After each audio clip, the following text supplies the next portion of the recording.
Welcome to Equipping and Building. I'm your host, Tariq Khan. I'd like to continue talking about the topic from the last video.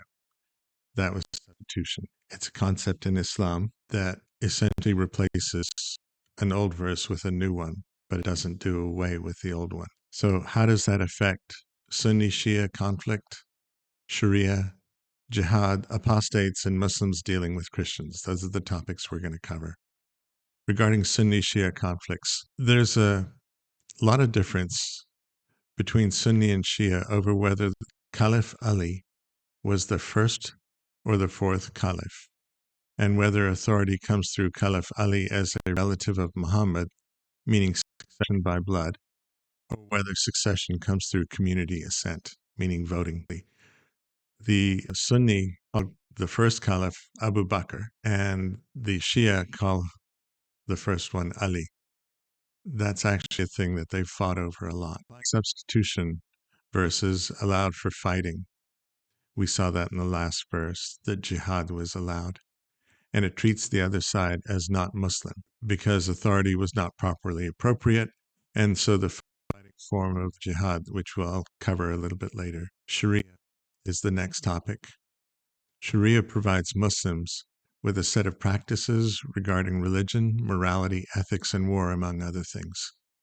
Substitution changed penalties, prayer, and even how to expand the influence of Islam in the fight, jihad. So let's talk about jihad now. The initial admonition of there being no compulsion in religion, which was a Mecca verse in Quran 2:256.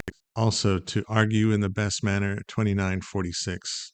To seek common terms, that's specifically, I believe, with people of the book. That's 364 in the Quran.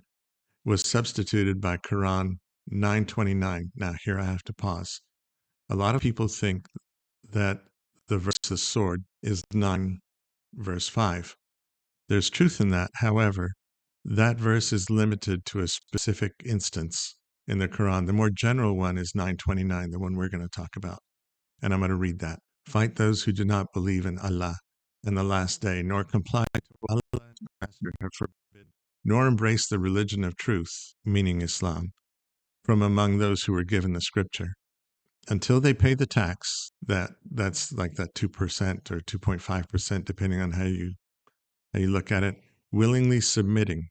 That willingly submitting means becoming a Muslim, if you look in the Hadith. Fully humbled, and that means conversion is required. If they don't convert, well, we'll see here in a minute. There's also chapter 9, verse 111. Allah has indeed purchased from the believers their lives and wealth in exchange for paradise. In other words, if you're a Muslim and you do good and you follow the commands, you go to heaven. The Muslims, they fight in the cause of Allah and kill or are killed. This is a true promise, binding on Him, meaning God, in the Torah, the Gospel, and the Quran. And whose promise is truer than Allah's? So rejoice in the exchange you have made with Him. That is truly the ultimate triumph. So that's a verse from the Quran. Now I want to move on a little bit. Chapter 9, that 929 is found in that chapter, and there's a lot of other things about this subject, is about war, not an internal struggle.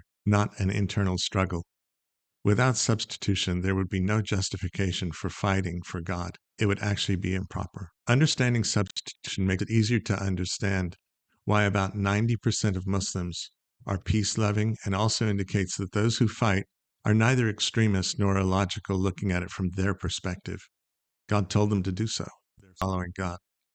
I don't agree with terrorism, and I don't agree with violence in God's name as a general rule. There are wars fought, and I understand that, but jihad is found in the Quran, and it's not a reaction to the West, which a lot of Muslims claim that it is. It's not about occupation. It's not about anything. It's actually been in the Quran since the 600s. The West, as we know it, wasn't even there then. Muhammad was a general, by the way. He won a lot. And he attacked other areas and countries other than Mecca and Medina, and he won a lot. Islam spread because of his conquest and was followed up by other generals. It started in the early to mid 600s and went through 700 AD. And that type of war continued for centuries. The West, as it is now, the West as it is now, wasn't even there at the time. As I mentioned, the United States of America obviously hadn't been formed. By the way, when referring to terrorist acts, it's important to note that most of those people follow their interpretation of the Quran. They're trying to follow orthodoxy. Yes, some of it may be simply killing or politics, but it seems to me that they're following what's in the Quran and they're trying to be orthodox. It's not extremism. I'm not condoning their behavior. I condemn acts of terrorism and violence. A slight tangent. When we improperly assess these acts of terrorism as extremism rather than orthodoxy, we rob ourselves, whether it be as individuals, families, communities, or governments, to truly understand what's happening. We mislabel it, and we won't be able to respond properly, either as individuals, families, communities, nation states, or regions. The other thing is, I've heard Islam and Jihad mischaracterized as ideologies. Ideologies are simply ideas, and it essentially takes the idea of God out. That's not something we should do, especially with Islam. Looking at jihad, it's orthodoxy, and it's initiated by God according to the Quran. Again, I don't agree with it. So what substitution does is it helps explain why jihad is happening. Not a lot of people, again, maybe up to 10% of Muslims agree with it. But terrorism keeps happening. And it's interesting to note here that this terrorism is not always coordinated. It's not like a head of a snake that can be cut off or the heads of a hydra, and they don't grow from the same spot. Terrorism is very widespread, and much of it that is attributed to Muslims can be explained by looking at these verses regarding substitution. Despite secular and Muslim efforts to change hearts and minds, including the U.S. government, it's not changing. There have been religious edicts called fatwas. There are councils called by heads of state. There are community engagements, interfaith dialogues, outreaches, and many more things. They don't change the hearts and minds of those people, because what we would then be trying to do if we were those people trying to do this, we would be asking people to change their deepest beliefs about God, their deepest faith. One thing also that is noticeable is that peace-loving Muslims stay silent. One of the reasons, or several of the reasons, include this. There's a thing called pay for slay. This is done by the Palestinians. The Palestinian Authority gives families money if somebody is a victim of their own sacrifice for God, meaning that they become a martyr. There's a celebration of terrorism that we see in the streets of the Muslim world when terrorism occurs sometimes. Those people are celebrating because in their mind, and again, I don't agree with it, burning the flags of the countries they dislike or chanting Allahu Akbar when terrorism occurs, they're thinking God is winning. The same thing, anti-Israel. In light of the Quran, the beginning verses where Muslims are asked to go and talk to the Jews in order to understand the Quran, as well as Christians, that was replaced or substituted. And if you don't understand that, you can't understand the anti-Israel sentiment, the anti-American, anti-Christian sentiments.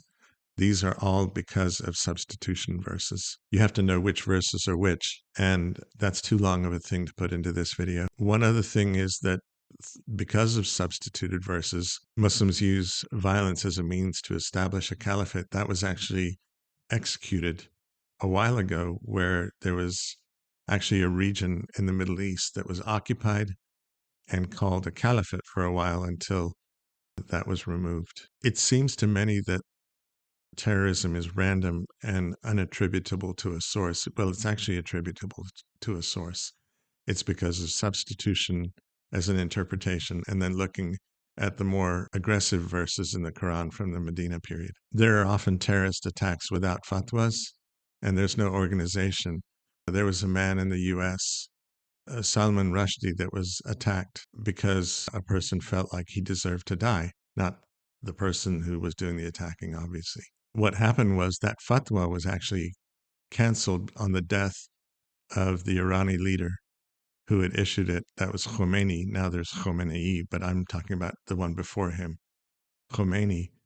And according to Islamic jurisprudence that should not have been carried out. The next subject that substitution applies to is apostates.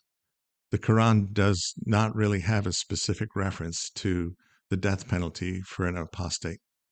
That's found in the Hadith. The issue of substitution touches on how an apostate is treated, and that the substitution of the original gentler verses by the more harsh ones made it easier for countries that are Muslim to create laws in which apostates and sometimes even blasphemers are put to death. So without substitution, there would probably have been much kinder and gentler versions of those laws. It's not funny, it's just the kinder and gentler part. Muslims dealing with Christians is another topic. Substitution in the Quran took the religion of Islam from being a religion which considered Christians and Jews to be brothers of a sort of religion united by Abraham, to a religion in which non-Muslims became targets for death, and even Muslims who were not considered to be Muslim enough. There can be justification found for that in the Quran and the Hadith. Another reason why, as you can see, that this is pretty drastic. A lot of people who are not believing in this type of jihad stay quiet, not because they are agreeing with the people who are committing this type of jihad, but they might actually be afraid that they're going to get murdered too. And all non-Muslims under certain verses are to be killed unless they convert and pay a tax and are humiliated, meaning that the converts are essentially a second-class set of citizens. Some people say that, well, if you pay the tax, then you don't have to convert. That's not the true reading. According to the Orthodox version, that can be seen in the Hadith, in which even the Prophet Muhammad ordered the death of an individual that converted, and converts were not treated by him as first-class Muslims. They were subjugated.